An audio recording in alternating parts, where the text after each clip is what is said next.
Board exam यानी class 10th और class 12th की परीक्षाएं बिल्कुल समाप्त हो गई हैं। वाह, क्या राहत की बात है। वो महीनों की मेहनत, वो दिन और रात की पढ़ाई और वो टेंशन, सब कुछ समाप्त हो गई है ना।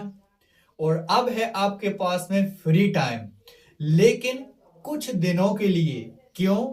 क्योंकि यदि आप लोग क्लास 10th में थे तो आप क्लास 11th में जाएंगे, और यदि आप क्लास 12th में थे तो आप लोग कॉलेज में जाएंगे, अपना ग्रेजुएशन करेंगे।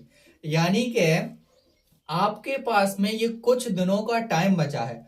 कुछ दिनों यानी कि आपके पास में 2 से ढाई महीने का यहाँ पर टाइम बचा हुआ है। और खासकर मैं यहाँ पर बात करूंगा प्यारे से स्टूडेंट्स यानी कि क्लास 10th वालों के लिए, ठीक है। क्योंकि जो 12th वाले हैं ना, उन्होंने तो अपना गोल सेट पहले से कर ही रखा होगा। तो वो जैसे ही कॉलेज में जाएंगे और वो तो अपने काम पर लग ही गए होंगे, तो उनकी तो कोई दिक्कत यहाँ पर है नहीं है, ठीक है। लेकिन उनके लिए भी मैं यहाँ पर एक वीडियो लाऊंगा और उसमें बताऊंगा कि आप लोगों को क्लास 12th के बाद जब आप ग्रेजुएशन करते हैं तो आपको कौन सी फील्ड चुनना चाहिए। वैसे तो आप अपने इंटरेस्ट के अनुसार अपनी फील्ड में जा सकते हैं, लेकिन यदि आप सोच ही रहे हैं कि मैं क्या कर लूं 12th के बाद, मुझे कॉलेज जाना चाहिए कि मुझे कोई कंपटीशन की तैयारी करना चाहिए कि क्या करना चाहिए, तो इसके लिए मैं डिटेल्ड एक वीडियो लाऊंगा जिसमें क्लास 12th वालों को यहाँ पर मैं एक्सप्लेन करूंगा, ठीक है। तो अभी मैं बात करता हूं खासकर हमारे क्लास 10th वालों के लिए, ठीक है। तो यहां पर मैं बात करता हूं जो अभी आपके पास में 2 से ढाई महीने का समय बचा है, इस समय में आप लोगों को क्या करना है।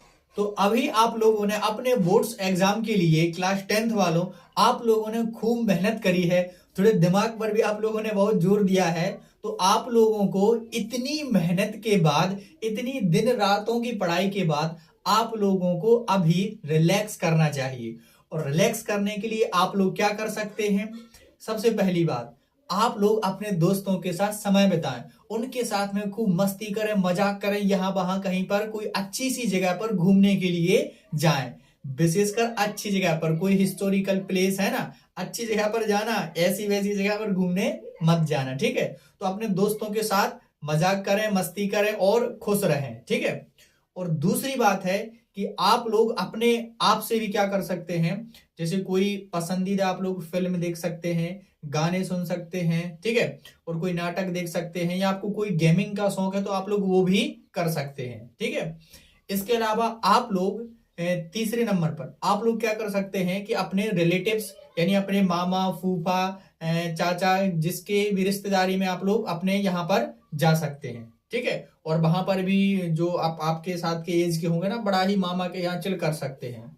तो अभी आपको 5 से 10 दिन तक बिल्कुल मस्ती कीजिए, कोई आपको काम करने की यहाँ पर, पढ़ाई करने की यहाँ पर कोई भी ज्यादा जरूरत नहीं है, ठीक है। क्योंकि आपने पहले से ही बहुत कुछ पढ़ रखा है। तो यहाँ पर आप लोग ये 5 से 10 दिन में रिलैक्स हो गए ना, बिल्कुल अच्छी बात। अब देखिए, अब आप लोगों को क्या करना है। मैं यहाँ पर आप लोगों को 2 पॉइंट्स बता रहा हूं।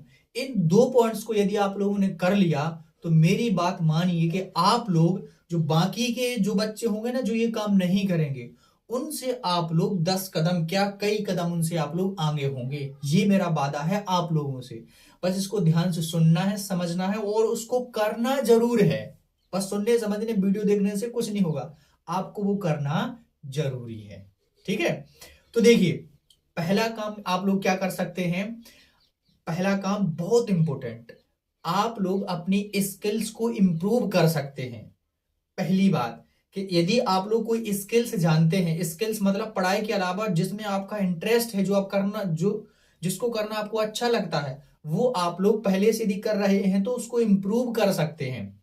और यदि कुछ भी नहीं कर रहे हैं, आप तो ऐसे ही बस पढ़ रहे थे, तो आप लोग पता है क्या कर सकते हैं, आप लोग कर सकते हैं एक नई स्किल सीख सकते हैं। नई स्किल मतलब एक कोई अच्छी सी चीज सीख सकते हैं, जैसे कि आप लोग कोई कंप्यूटर कोर्स ज्वाइन कर सकते हैं, ठीक है। यानी कि कंप्यूटर के बारे में आप लोग चलाना सीख सकते हैं, ठीक है। और दूसरी बात, आप लोग क्या कर सकते हैं, कोई नई लैंग्वेज सीख सकते हैं। जैसे आप लोगों को हिंदी बहुत अच्छे तरीके से आती है, तो आप लोग इंग्लिश स्पीकिंग सीख सकते हैं, या कोई भी दूसरी भाषा आप लोग सीख सकते हैं, ठीक है। फिर आपको यदि डांस का शौक है तो डांस करना आप लोग सीख सकते हैं, बढ़िया स्टेप ऐसे ऐसे कर सकते हैं, ठीक है। और डांस का तो आपको पता ही है कितना बढ़िया वो होता है, रौला है ना। अबे शादी में जाते हैं बढ़िया फंक्शन में तो यूं यूं मजा आ जाता है। तो आप लोग डांस सीख सकते हैं। यदि आप लोगों को म्यूजिक सुनने का या क्या करने का, गाने का शौक है, कोई गाना गाने का शौक है, तो वो भी आप लोग इम्प्रूव कर सकते हैं, क्योंकि आप लोगों के पास में अभी समय है, ये आप लोग कर सकते हैं। कोई आप लोग स्पोर्ट्स में अच्छा कर रहे हैं, जैसे आप लोग क्रिकेट खेलते हैं या फिर आप वॉलीबॉल, हॉकी, कुछ भी आप लोग खेलते हैं, तो उसको भी आप लोग इम्प्रूव कर सकते हैं। अब क्रिकेट में बहुत ज्यादा लोग चाहिए तो आप लोग बैडमिंटन को भी यहाँ पर ले सकते हैं कि बैडमिंटन यहाँ पर खेल सकते हैं। स्टाक स्टाक, समझ रहे हो ना। हाँ, तो बैडमिंटन को भी यहाँ पर आप लोग खेल सकते हैं। तो ये यदि आप लोग कंप्यूटर कोर्स करते हैं, आप लोग कोई नई भाषा सीखते हैं या डांस करते हैं या गाना सीखते हैं या फिर कोई स्पोर्ट्स का करते हैं, यदि आप लोग ने इन सब चीजों पर 2 महीने तक क्या कर लिया, बेहतरीन तरीके से काम कर लिया, तो आप लोग ये मानिए कि आप लोग इन फील्ड्स में किसी एक में आप लोग बहुत ही अच्छा इंप्रूव कर लेंगे, यानी कि आप लोग बहुत ही बेहतरीन हो जाएंगे। ठीक है। अब जब आप लोग क्लास 10th में के बाद 11th में जाएंगे, तो जब भी कोई, जैसे आप लोगों ने कोई फंक्शन हुआ, ठीक है, तो आप लोगों ने डांस सीख लिया, तो वहां पर बढ़िया सारे बच्चे बैठे होंगे, आप वहां पर डांस कर रहे होंगे, तो बड़ा ही मजा आ जाएगा। या फिर कोई आपकी क्लास 11th में हो, तो कोई क्रिकेट का मैच हो रहा है या कोई वॉलीबॉल का या जो भी आपने इंप्रूव किया है वो मैच हो रहा है, तो आप उसमें पार्टिसिपेट करेंगे, तो जो टीचर्स होंगे उनको भी अच्छा लगेगा कि हाँ ये बच्चा देखो पढ़ता भी है और यहाँ पर स्पोर्ट्स में भी भाग ले रहा है। तो ये आपको आपकी क्लास 11th में बहुत ही हेल्प करेंगे और इन फ्यूचर भी आपको ये बहुत मदद करेंगे। ठीक है, ऐसा नहीं है कि बस केवल क्लास 11th में मदद करेंगे, इन फ्यूचर भी आपको ये बहुत ही हेल्प करेंगे। क्या बात समझ आ रही है। तो पहली बात तो आप लोगों को यही करना है कि अपनी स्किल को इंप्रूव करना है। अब स्किल में मैंने बता दिया है, आप अपने इंटरेस्ट के अनुसार कुछ भी स्किल को इंप्रूव यहां पर कर सकते हैं। ठीक है।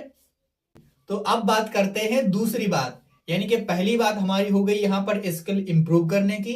अब बात करते हैं दूसरी बात। ठीक है, ये दूसरी बात आपके लिए बहुत ही इंपॉर्टेंट है, ध्यान रखिए, बहुत ही इंपॉर्टेंट है। ठीक है, क्यों?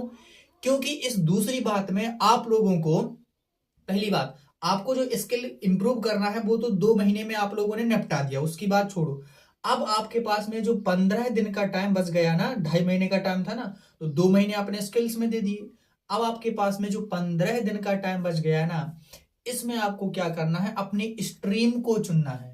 स्ट्रीम का मतलब है कि आप लोगों को कक्षा 10 से जब 11 में जाना है, तो 11 में आप लोगों को कौन सा विषय लेना है, कौन सा सब्जेक्ट यहां पर लेना है, इसको आप लोगों को चुनना है कि मुझे ये सब्जेक्ट लेना है क्लास 11th में। अब देखिए, आप लोग ऐसा नहीं कीजिए कि ये मेरे दोस्त ने लिया तो यही मैं ले लेता हूं, मैं उसके साथ में जाऊंगा, गाड़ी पे बैठेंगे दोनों साथ में जाएंगे, ऐसा आप लोग मत कीजिएगा। ठीक है। या फिर मेरी सहेली ने ये ले लिया तो मैं भी ले लेती हूँ, उसके साथ में पढ़ेंगे, ऐसा आपको नहीं करना है। आपको अपना सब्जेक्ट यानी स्ट्रीम अपने इंटरेस्ट के अनुसार यहां पर चुनना है। आपको इन फ्यूचर क्या बनना है, क्या करना है, क्या आपने दिमाग में सोच के रखा है कि मुझे ये करना है, ये करना है, ये करना है, इसके अनुसार आपको अपना सब्जेक्ट यहां पर चुनना है। ठीक है। तो आपके लिए जो सब्जेक्ट हैं क्लास 10th के बाद, जो आप 11th में जाते हो, तो आप साइंस ले सकते हैं, कॉमर्स ले सकते हैं, या आर्ट्स में जा सकते हैं, या एग्रीकल्चर में जा सकते हैं। ठीक है। अब यहां पर इनमें से किसी एक में आपको जाना ही पड़ेगा, तो ये चुनेंगे आप अपने इंटरेस्ट के और आपको इन फ्यूचर क्या करना है उसके अनुसार। ठीक है।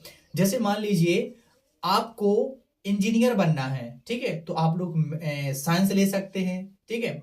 और साइंस में भी आप लोग मैथ्स लेंगे। यदि आपको डॉक्टर बनना है तो आप साइंस ले सकते हो, साइंस में आप लोग बायोलॉजी लेंगे। बात समझ आ रही ना। यदि आपको कोई बिजनेस में जाना है तो आप लोग कॉमर्स ले सकते हैं। आईएएस एसडीएम बनना है तो आप लोग यहां पर प्रेफर कर सकते हैं हमारी आर्ट्स को। एग्रीकल्चर, आपको यदि खेती बाड़ी करना है अच्छे तरीके से, वैज्ञानिक तरीके से, तो आप लोग यहाँ पर एग्रीकल्चर ले सकते हैं। तो ये डिपेंड करता है कि आपको, आपका इंटरेस्ट किस में है और इन फ्यूचर आप क्या करना चाहते हैं, क्या बनना चाहते हैं, तो उसके अनुसार अपना सब्जेक्ट चूज कीजिए। और यहां पर मैंने 15 दिन का टाइम बताया है सब्जेक्ट को चुनने के लिए। ठीक है।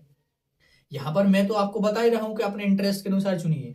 अब आप लोग अपने मम्मी पापा से भी यहां पर पूछ सकते हैं कि मुझे क्या करना चाहिए, या मम्मी पापा ने पहले से सोच के रखा हो कि मुझे अपने बच्चे या बच्ची को ये करवाना है, ठीक है, और आपका भी इंटरेस्ट होना चाहिए, है ना। ऐसे नहीं कि मम्मी पापा ये कह रहे हैं, आप तो आपका मन नहीं है तो जबरदस्ती थोड़ी होगा, ऐसे पढ़ाई नहीं होगी। तो आपका भी इंटरेस्ट होना चाहिए, आपके मम्मी पापा का भी यहाँ पर योगदान होना चाहिए, ठीक है। और दूसरी बात, आप अपने टीचर्स से भी यहाँ पर डिस्कस कर सकते हैं, जो आपके रिलेटिव्स में कोई बड़े भैया या उन्होंने कुछ बड़ा किया हो एजुकेशन में, तो उनसे भी आप लोग यहाँ पर पूछ सकते हैं कि मुझे कौन सा यहाँ पर सब्जेक्ट लेना चाहिए। तो आपको और क्लियर हो जाएगा कि हाँ मुझे ये लेना चाहिए, इससे ये होता है, इससे ये होता है, ठीक है। अब यहाँ पर और भी, जैसे आपको या पुलिस में या आर्मी में जाना होगा तो उनके लिए भी कई रास्ते हैं, ठीक है। तो यहाँ पर तो आपको मैं 10 से 15 दिन का यहाँ पर टाइम दे रहा हूं किसके लिए, अपनी स्ट्रीम को चुनने के लिए, ठीक है। तो ये थी दोनों बातें, पहली आपको अपनी स्किल इंप्रूव करनी है और दूसरी आपको अपनी स्ट्रीम यानी के सब्जेक्ट को चुनना है। तो ये 2 से 2.5 महीनों में आप लोगों को ये स्किल्स और सब्जेक्ट का चुनाव बेहतरीन तरीके से यहाँ पर करना है। और यदि आप लोगों ने ये कर लिया ना, तो बाकी बच्चों से आप 10 क्या 1000 कदम आगे हो जाओगे, ठीक है। अब यहाँ पर एक बात और, यदि आप लोग कोई भी सब्जेक्ट चुनाव करते हैं, उसमें भी आपको यदि कोई दिक्कत आ रही है, तो यहाँ पर मैं उनका भी एक और वीडियो लाने वाला हूँ। उसमें मैं आप लोगों को ये बताऊंगा कि यदि आप लोगों ने साइंस ले लिया और उसमें भी आपने मैथ्स ले लिया या बायोलॉजी ले लिया, तो इनके अनुसार आपको कौन कौन से सब्जेक्ट पढ़ने होंगे और कैसे क्या क्या पढ़ाई करनी होगी, कौन सा एग्जाम देना होगा जब आप लोग डॉक्टर बन सकते हैं, और यहाँ पर कौन सा एग्जाम देना होगा जब आप लोग इंजीनियर यहाँ पर बन सकते हैं। तो सब्जेक्ट के लिए मैं डिटेल्ड एक्सप्लेनेशन वाली वीडियो लाऊंगा। तो तब तक के लिए इंतजार कीजिए और मैं मिलता हूं आप लोगों को जल्द। तब तक के लिए अभी क्या है, मस्त रहिए और अपनी स्किल इंप्रूव कीजिए और यहाँ पर अपना सब्जेक्ट का चुनाव कीजिए। तो चलिए चलते हैं।